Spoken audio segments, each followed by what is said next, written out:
Bonjour à toutes et à tous l'équipe, j'espère que vous allez bien. Pour cette nouvelle vidéo, on se retrouve pour parler football, on va parler Ligue 2. On va s'intéresser au Stade Malherbe, équipe que je supporte sur la chaîne. Vous avez certainement pu le voir, notamment avec la bannière YouTube et tout ça. Donc on va parler un petit peu du Stade Malherbe de Caen qui ne va pas bien cette saison en Ligue 2. Donc on va vous montrer la petite bannière pour vous faire une petite piqûre de rappel pour les nouveaux, les nouvelles, parce que vous êtes... pas mal a été arrivé dernièrement sur la chaîne. Voilà, Stade Malherbe de Caen. Vous voyez ici Alex Mendy, tout ça. Donc voilà, club que je supporte. Voilà.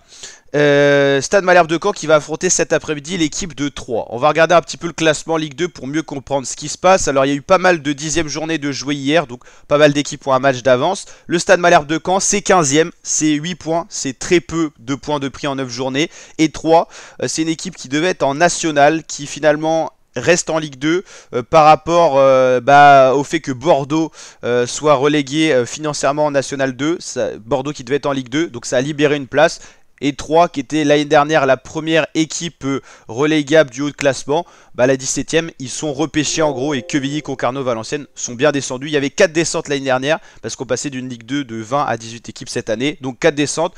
Troyes qui était l'équipe la mieux classée donc pour descendre, finalement repêché. Donc saison compliquée pour eux, ils avaient peut-être plus un effectif de national. Finalement ils restent à la dernière minute en Ligue 2 et ils ont du mal à s'imposer. 4 points de prix seulement, c'est très faible. Et donc ça va être un match de bas de classement. Caen face à Troyes. Stade Malherbe qui sera à domicile. Match très important pour Malherbe pour ne pas basculer dans la zone rouge. Cette zone rouge qui concerne cette année 17ème, 18ème, c'est relégable direct. Red Star c'est barragiste avec les équipes de national. Et Caen qui est vraiment la limite, 8 points, mais ça joue à la DB pour ne pas chavirer dans cette zone rouge. Donc Caen doit impérativement prendre les 3 points. Ça va être important de se ressaisir parce que là les Canets vont mal. Saison dernière ils ont fait un très bon début de saison, après il y a eu un passage creux. On finit 6ème du championnat, ça reste pas mal. C'est un peu la place du con dans le sens où à partir du 5ème, donc Paris FC en l'occurrence, il y avait les barrages pour essayer de monter en Ligue 1. L'année d'avant, on était 5ème, mais il y avait le passage de la Ligue 1 à 18, donc il n'y avait pas de barrage, c'était que le premier et deuxième, donc le AVMS qui était passé en Ligue 1. Et globalement, Caen, c'est une équipe, quand elle est en Ligue 2, qui est plutôt dans le top 10, et pour l'instant, c'est un peu la catastrophada cette année. Changement financier, ça a causé quelques problèmes. Mbappé a racheté 80% des parts du club, mais tout le mercato était très tardif. Certains joueurs sont restés alors qu'ils ne voulaient pas forcément rester au club. Ça a causé beaucoup de problèmes et c'est une équipe qui a du mal à se mettre en place. Pourtant, l'effectif est quand même assez similaire à celui-là de l'an dernier. Il y a peut-être même une meilleure équipe avec l'arrivée de Lorenzo Rajo, de Yann M'Vila qui est d'ailleurs blessé en ce moment. Ça, c'est un peu la problématique. Il y a eu pas mal d'arrivées. Khalifa Koulibaly aussi, mais malheureusement pour l'instant ça ne réussit pas au Stade Malherbe et là va falloir se relever. Alors si on fait un bilan dans la saison de Malherbe depuis le début de cette saison, déjà ce qui s'est passé c'est qu'on a très bien fini la saison dernière. On avait fini sur un 3-0 face à Valenciennes, c'était la dernière équipe du championnat Valenciennes, mais on avait bien déroulé en fin de saison, c'était plutôt pas mal avec pas mal de victoires. Cet été, on a fait pas mal de matchs amicaux qui étaient déjà inquiétants. On perd 1-0 face à Nantes, c'est pas catastrophique. On perd 3-1 face à Annecy, ça commence à être inquiétant. On perd 2-0 face au Mans, qui est une équipe de nationale, c'est inquiétant. On perd 6-1 face à Guingamp, c'est très inquiétant. On se ressaisit face à Versailles. Et puis après l'entrée en matière, on joue le PFC, on avait pas un gros banc parce que pas mal le mercato était pas fini pour Caen, donc on perd 2-0. Enfin, c'est une très bonne équipe du Paris FC, c'était le premier match de Ligue 2 pour nous. On perd face à Pau alors qu'on joue à 11 contre 10, c'est inquiétant. Un partout face à Annecy, on perd 3-1 face à Grenoble.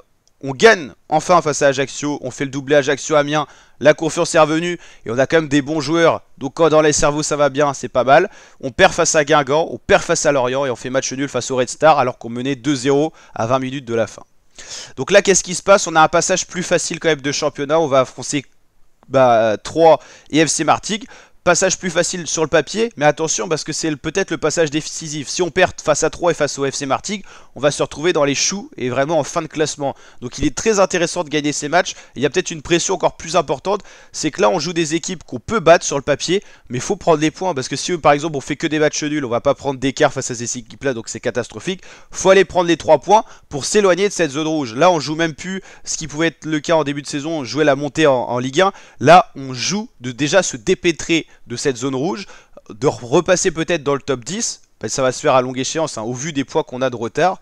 Par exemple, Au niveau du top 10, on est à 6 points de retard. Donc en 2 matchs, théoriquement on peut le faire, mais c'est quasiment impossible. En 3 matchs, on pourrait repasser dans le top 10 avec des scénarios favorables. Donc là, va falloir carburer du côté de Caen, parce qu'on va jouer 3 qui est la dernière équipe du championnat. Donc il faut impérativement battre, parce que si on les laisse nous battre, on va chavirer dans la zone rouge plus que jamais. Et FC Martigues, on sera en déplacement, mais il faut aller les battre aussi. Bastia ensuite, c'est pas non plus une des meilleures équipes cette saison, donc faut aller les battre. Bastia, ça a renoué le succès la saison dernière des 11 matchs sans victoire du Stade Malherbe de Caen. C'était là où Nicolas Seub, l'entraîneur actuel, était arrivé et avait vraiment sauvé Caen du pétrin. On était pareil, on était à peu près 15e du championnat, enfin du coup pas 15e parce qu'il y avait 20 équipes, on était 16e je crois, au bord de la zone rouge, et on a rebasculé dans le positif pour finir 6e. Donc voilà, Metz, ça joue très bien, ça sera un déplacement très compliqué, on va pas se faire de lueur d'espoir par rapport à ce qui se passe cette saison, on va sûrement perdre ce match, mais si on arrive à battre déjà 3 et Martigues, ça serait déjà bien, mais c'est pas sûr, hein, attention, hein. C'est des équipes sur le papier qui sont plus fébriles au niveau de l'effectif, mais qui peuvent totalement nous battre avec le manque de confiance en a et le peu de jeu qu'on est capable de produire sur le terrain. Bastia, je vois bien le match nul, Metz, je pense qu'on va perdre ce match, faut pas, ou alors il faudrait vraiment qu'on se mette en grande confiance sur les matchs d'avant. Mais ça sera un match compliqué face à Metz, hein. Si on prend un point à Saint-Symphorien, ça sera déjà bien. Metz qui joue totalement à nos classements, eux ils jouent le fait de retourner en Ligue 1, nous on joue le fait de ne pas descendre en National. Pour l'instant, ça peut changer vite, la saison encore longue. Ensuite il y aura Rodez à jouer, c'est pas facile mais ça sera à domicile, donc on va essayer de le gagner. Laval, match toujours délicat, même si c'est pas la meilleure équipe du championnat non plus cette saison. Dunkerque pour l'instant c'est impressionnant, donc on verra d'ici là ce qu'il en est, mais ça va être costaud. Ensuite Clermont, Grenoble, ça sera un passage beaucoup plus compliqué pour les Canets. Voilà, et ensuite on retrouvera un championnat peut-être un peu plus souple, mais voilà, le passage, le ventre creux, c'est maintenant. Là, il y a quelque chose à faire. On va jouer 3 qui est en grande difficulté, faut les battre. On va jouer FC Martigues qui a du mal à trouver le niveau Ligue 2, même si ça commence à prendre graine du côté du FC Martigues, mais il reste encore 17ème. Bastia, c'est jouable, et à partir de Metz, on va retrouver un calendrier un peu moins favorable. Rodez-Laval, ça sera un peu plus facile, on va dire, même si voilà, tout le monde peut battre tout le monde dans le championnat, mais on regarde un peu théoriquement ce qui se passe au niveau du papier. Dunkerque, ça va être chaud à jouer. À mon avis, Clermont, ils vont bien un moment de temps retrouver un système qui marche. Ils viennent de Ligue 1, ils ont quand même un effectif quand même plus proche de la Ligue 1, de la Ligue 2. Grenoble, c'est toujours délicat. Déplacement en Corse à Ajaccio, toujours délicat. Guingamp, compliqué. Là, il y aura vraiment un passage assez compliqué. 3. Voilà, il faut les battre par rapport à ce qui se passe en ce moment. Dunkerque, ça va être compliqué. Enfin voilà, si on regarde à plus longue échéance, et le sprint final sera mitigé pour Caen. Mais on n'en est pas là. Là déjà, il faut retrouver la victoire, et ça va passer par une victoire face à 3 cet après-midi. Il y a d'autres matchs, hein. Il n'y a pas que Caen qui joue samedi, là, ce samedi. Il y a quoi d'autre à côté? Donc il y a pour la 10e journée Caen 3. Caen doit impérativement gagner. PFC Grenoble, Paris FC qui est l'équipe peut-être avec le meilleur effectif pour aller en Ligue 1. Et Ajaccio Bastia, ça sera un derby corse. N'hésitez pas à liker la vidéo si elle vous a plu, à mettre votre pronostic en commentaire, me dire quelle équipe vous supportez, si c'est en Ligue 2, si c'est en Ligue 1. Et je vous dis à très bientôt la team pour de prochaines vidéos. Ciao ciao.